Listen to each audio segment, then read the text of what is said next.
बहुत पुराने जमाने की बात है। एक मुल्क में 7 शहजादे रहते थे। सब बड़े भाइयों की शादियां हो चुकी थीं, मगर सबसे छोटा शहजादा आलोक अभी तन्हा था। वो सिर्फ 19 साल का नेकदिल और सादा तबीयत नौजवान था। वो चाहता था कि इसकी भी शादी हो ताकि इसे भी मोहब्बत और अपनायत मिले। जब भी वो खाने के लिए बैठता तो इसे भाभीयों के हाथ का पक्का खाना खाना पड़ता, जो कभी जायकेदार होता कभी नहीं। उसके दिल में हसरत थी कि एक ऐसी बीवी हो जो दिल से इसका ख्याल रखे। एक दिन वो दिल में ये ख्याल लिए सफ़र पर निकला। रास्ते में इसे एक अल्लाह वाले बुजुर्ग मिले जिनके चेहरे पर नूर था। शहजादे ने अदब से सलाम किया और उनके पास बैठ गया। बातों बातों में शहजादे ने उन्हें अपनी दिली ख्वाहिश बताई, मैं चाहता हूं कि मेरी भी एक नेक खूबसूरत और सच्ची बीवी हो।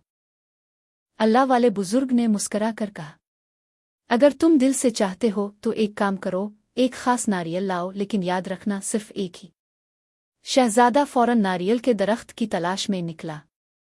एक खूबसूरत दरख्त से इसने एक नारियल गिराया, मगर दिल में आया कि एक और भी तोड़ लो। जैसे ही वो दूसरा लेने के लिए झुका, पहला नारियल वापस दरख्त पर चढ़ गया। वो हैरान रह गया। फिर इसे बुजुर्ग की बात याद आई। अगली बार वो सिर्फ एक नारियल तोड़कर सीधा उनके पास ले आया। अल्लाह वाले ने नारियल को गौर से देखा, फिर कहा, यही नारियल तुम्हें तुम्हारी मुकद्दर वाली बीवी देगा। शहजादा आलोक नारियल लेकर खुशी खुशी वापस चला। रास्ते में रात हो गई तो वो एक गांव में रुका। वहां एक कुम्हार का सादा सा घर था।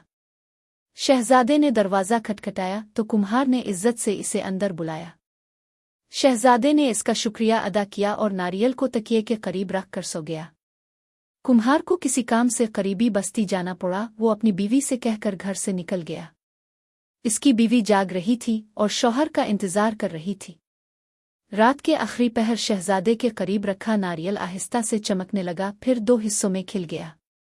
इसमें से एक निहायत हुसैन और नेक सीरत लड़की निकली। इसने सुर्ख साड़ी पहन रखी थी, चेहरा चांद जैसा रोशन था।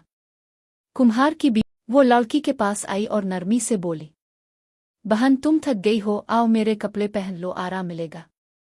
मासूम लड़की ने इसकी बात मान ली। जब दोनों ने कपड़े बदल लिए तो कुम्हार की बीवी इसे कुनवे के पास ले गई और धक्का देकर नीचे गिरा दिया। फिर वो इसके कपड़े पहनकर शहजादे के करीब जाकर खामोशी से बैठ गई। सुबह शहजादा आलोक की आंख खिली तो इसने सामने वही सुर्ख साड़ी वाली लड़की देखी। चूंकि इसने नारियल वाली असली लड़की को कभी देखा न था, इसे वही अपनी मुकद्दर वाली दुल्हन समझकर साथ महल ले आया। मगर शहजादे को कुछ दिनों बाद इस लड़की के बर्ताव में अजीब सा फर्क महसूस होने लगा। इसकी आंखों में नरमी न थी, बातों में मोहब्बत न थी। शहजादे का दिल उलझा रहता। दूसरी तरफ कुनवे में गिरी लड़की अल्लाह के हुक्म से मरने के बजाय एक खूबसूरत फूल में बदल गई, जो कुनवे के किनारे खिल अलिफाटे। शहजादा एक दिन इसे देखकर बहुत मुतासिर हुआ और इसे महल ले आया। मगर जाली दुल्हन ने हसद में आकर फूल के सारे पतुई नोचकर खिड़की से बाहर फेंक दिए। जहां वो पतुई गिरे वहां एक नारियल का दरख्त उग आया। ये दरख्त सबसे अलग और रोशन था। एक दिन एक चरवाहा लड़का अपनी गाय चरा रहा था। इसने दरख्त से एक नारियल तोड़ा और अपनी माँ के पास ले गया।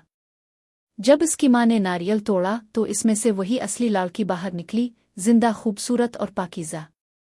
चरवाहे की माँ ने इसे बेटी की तरह रख लिया। कुछ दिन बाद शहजादे का घोड़ा चरागाह में आ गया। सब लोग घोड़े को भगाने लगे, लेकिन वो लड़की घोड़े के करीब गई, इसे प्यार से थपथपाया। घोड़े की पेशानी पर उसके हाथ का सुनहरी निशान बन गया। जब घोड़ा महल वापस आया, शहजादे ने निशान देखा तो हैरान रह गया। ये कैसा निशान है? वो फौरन निशान की तलाश में निकला और चरवाहे के घर पहुंचा। लड़की ने सच्चाई बयान की, मैं ही वो हूं जो नारियल से निकली थी। कुम्हार की बीवी ने मेरे साथ धोखा किया। शहजादे ने इसे पहचान लिया और दिल से यकीन आ गया। वो इसे महल ले आया, सबके सामने सच बयान किया और कुम्हार की बीवी को इसके झूठ पर सजा दी। इसे महल के अलग हिस्से में कैद कर दिया गया। शहजादे आलोक ने असली लड़की से निकाह किया। महल में खुशी की फिजा छा गई और यूं सच ने की और सब्र की जीत हुई।